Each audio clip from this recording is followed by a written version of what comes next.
అదరగొట్టే కారం రంగు రుచి ఆచి కారం పొడి.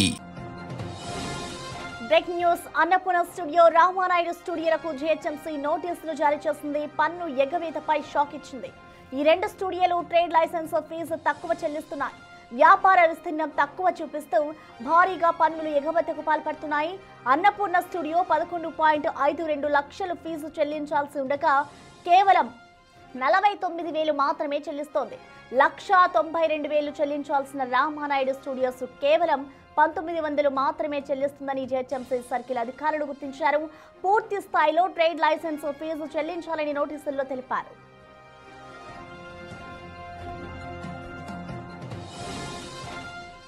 దీనిపై మరింత సమాచారాన్ని మా ప్రతినిధి శ్రావణ్ అందిస్తారు. శ్రావణ్, చెప్పండి. ఇటు రామానాయుడు స్టూడియోలుగా అన్నపూర్ణ స్టూడియోకి అయితే ఇటు జీహెచ్ఎంసీ అధికారులు నోటీసులు జారీ చేశారు. మీరు ఈ నోటీసులకి సంబంధించి ఏమైనా స్పందించారా? డీటెయిల్స్ ఏంటి? రెండు భారీ స్టూడియోలు, రామానాయుడు స్టూడియో తో పాటు అన్నపూర్ణ స్టూడియోకి జీహెచ్ఎంసీ అధికారులు నోటీసులు జారీ చేశారు. గ్రేటర్ హైదరాబాద్ పరిధిలో ఎవరు ఏ బిజినెస్ చేసుకోవాలన్నా వాళ్ళు ట్రేడ్ లైసెన్స్ తప్పనిసరిగా చెల్లించాల్సి ఉంటుంది. ఆ ట్రేడ్ లైసెన్స్ వాళ్ళు ఎంత మేర స్పేస్ ఉందో ఆ స్పేస్ కి సంబంధించి గజానికి ఇంత రూపాయలు చెల్లించాల్సి ఉంటుంది. అంటే ఆ గజానికి సంబంధించిన రూపాయలు ఏదైతే ఫిక్స్ అయి ఉంటుందో దానికి అనుగుణంగా ఎన్ని గజాలు ఉంటే అన్ని గజాలకు సంబంధించిన దాని మీద ట్రేడ్ లైసెన్స్ కట్టాల్సి ఉంటుంది. అయితే ఉన్నదానికంటే చాలా వరకు తక్కువగా చూపించి ట్రేడ్ లైసెన్స్ ఎగవేతకు పాల్పడినట్టు జీహెచ్ఎంసీ అధికారులు గుర్తించారు. జూబ్లీ సర్కిల్ పరిధిలోకి రెండు స్టూడియోలు వస్తాయి. రామానాయుడు స్టూడియోకి సంబంధించి వెంకటేష్ కి సంబంధించిన స్టూడియోగా చెప్తారు. అట్లాగే అన్నపూర్ణ స్టూడియో అక్కినేని నాగార్జునకు సంబంధించినటువంటి స్టూడియోగా చెప్తారు. ఈ రెండు స్టూడియోలకు సంబంధించినటువంటి అంశం పైన జీహెచ్ఎంసీ అధికారులు దృష్టి సాధించారు. దాంతో పాటు గ్రేటర్ పరిధిలో ఇంకా ఎన్ని స్టూడియోలు ఉన్నాయి, ఎన్ని భారీ నిర్మాణాలు ఉన్నాయి, వాళ్ళు ఎంత మేర ట్రేడ్ లైసెన్స్ సక్రమంగా చెల్లిస్తున్నారనేటువంటి అంశాలపైన జీహెచ్ఎంసీ అధికారులు ప్రత్యేకంగా దృష్టి సాధించారని చెప్పుకోవచ్చు. రామానాయుడు స్టూడియోకి సంబంధించి మొత్తం 1,92,066 చదరపు అడుగుల్లో విస్తీర్ణంలో ఉంది. అయితే ప్రతి ఏటా వీళ్ళు చెల్లించాల్సినటువంటి రూపాయలు 11,52,000 చెల్లించాల్సి ఉంది. కానీ కేవలం 49,000 మాత్రమే చెల్లిస్తున్నారు. అంటే దాదాపుగా 11 లక్షల రూపాయలు ప్రతి ఏటా ఎగవేతకి పాల్పడుతున్నట్లు అధికారులు గుర్తించారు. అట్లాగే రామానాయుడు స్టూడియోకి సంబంధించినటువంటి అంశం పైన కూడా ఈ విధంగానే కనిపిస్తుంది. అన్నపూర్ణ స్టూడియో, రామానాయుడు స్టూడియో రెండు స్టూడియోల దగ్గర నుంచి దాదాపుగా ప్రతి ఏటా కూడా ఎగవేతకు పాల్పడుతున్నారు. వాళ్ళిద్దరి దగ్గర నుంచి కూడా కొన్ని కోట్ల రూపాయలకు సంబంధించినటువంటి ట్రేడ్ లైసెన్స్ ఇంకా వసూలు చేయాల్సి ఉంది. అది మొత్తం వసూలు చేసే వరకు ట్రేడ్ లైసెన్స్ కి సంబంధించినటువంటి అధికారులు, రెవెన్యూ అధికారులు ఒక దఫా, రెండు దఫా నోటీసులు జారీ చేశారు. ఇప్పుడు మొదటి దఫా నోటీసులు జారీ చేశారు.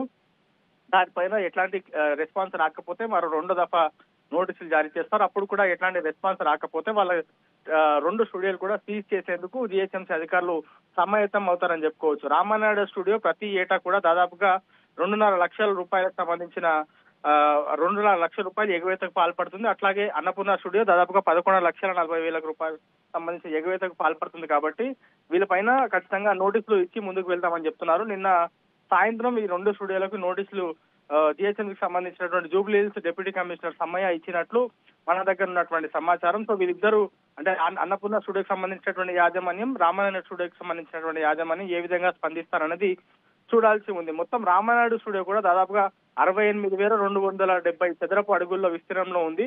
సో ఎన్ని అడుగులు ఉందో అంత అడుగులకు సంబంధించి ట్రేడ్ లైసెన్స్ కి సంబంధించిన రుసుము చెల్లించాల్సి ఉంటుంది. అయితే మా ప్లేస్ ఇంత పెద్దగా లేదు, ఇంత చిన్నగా మాత్రమే ఉందని చూపిస్తూ అంత మాత్రమే ట్రేడ్ లైసెన్స్ రుసుము చెల్లిస్తున్నారు. సో ఇంకా మిగతా అంశం పైన మొత్తం ప్లాన్ కి, మ్యాప్ కి సంబంధించి, లేఅవుట్ కి సంబంధించి మ్యాప్ దగ్గర పెట్టుకొని మరి అధికారులు దృష్టి సాధించగా పూర్తిగా ఈ రెండు స్టూడియోలు, రామానాయుడు స్టూడియోతో పాటు అన్నపూర్ణ స్టూడియో వాళ్ళు పన్ను ఎగవేతకు పాల్పడుతున్నారు అనేది జీహెచ్ఎంసీ అధికారులు స్పష్టంగా గుర్తించారు. వీళ్ళకి ఏమైనా కన్సెషన్ ఇచ్చారా, గత ప్రభుత్వాలు ఏమైనా కన్సెషన్ ఇచ్చాయనేటువంటి అంశాలపైన కూడా ప్రత్యేకంగా దృష్టి సాధించారు. ఎందుకంటే కొన్ని స్టూడియోలకు సంబంధించిన వాళ్ళు కానీ లేకపోతే కొంతమంది పెద్ద వాళ్ళకి ప్రభుత్వాలు కొంత కన్సెషన్ వస్తుంది. మీకు ఇన్ని రూపాయలకే మేము ఇంత భూమి కేటాయిస్తున్నాము, మీరు ఇంత మాత్రమే ట్రేడ్ లైసెన్స్ చెల్లించుకోవచ్చు, ఇంత మాత్రమే ప్రాపర్టీ ట్యాక్స్ కట్టుకోవచ్చు అని కొంత కన్సెషన్ ఇస్తుంది, రాయితీలు ఇస్తుంది. సో అట్లాంటి అంశాల పైన కూడా జీహెచ్ఎంసీ అధికారులు ప్రత్యేకంగా దృష్టి పెట్టి ఎంత మేర ప్రభుత్వాలు ఏమైనా ఇచ్చాయనేటువంటి అంశాలపైన కూడా దృష్టి పెట్టారని చెప్పుకోవచ్చు. ఓవరాల్ గా మాత్రం అతిపెద్ద స్టూడియోలు, దాంతో పాటు ఫిలిం ఇండస్ట్రీని ఏలుతున్నటువంటి రెండు ఫ్యామిలీలుగా చెప్పుకోవచ్చు. అక్కినేని నాగార్జునకు సంబంధించిన ఫ్యామిలీ, దగ్గుపాటి కి సంబంధించినటువంటి ఫ్యామిలీ, రెండు ఫ్యామిలీకి సంబంధించినటువంటి రెండు స్టూడియోలకు జిహెచ్ఎంసీ రెవెన్యూ అధికారులు నోటీసులు జారీ చేశారు.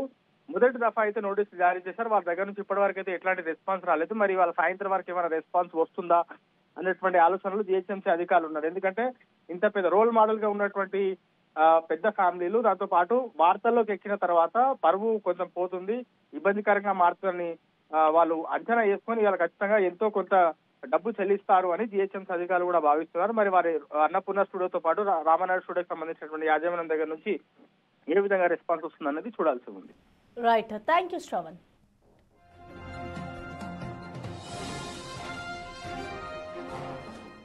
అన్నపూర్ణ స్టూడియో, రామానాయుడు స్టూడియోలకు జిహెచ్ఎంసీ నోటీసులు జారీ చేసింది. పన్నుకు సంబంధించి ఎగవేతపై అయితే వారికి షాక్ ఇచ్చింది. దాదాపు 1900 మాత్రమే చెల్లిస్తున్నట్లుగా కూడా అధికారులు గుర్తించారు. పూర్తి స్థాయిలో ట్రేడ్ లైసెన్స్ ఫీజు చెల్లించాలి అంటూ ఇటు రెండు స్టూడియోలకు కూడా నోటీసులు జారీ చేశారు.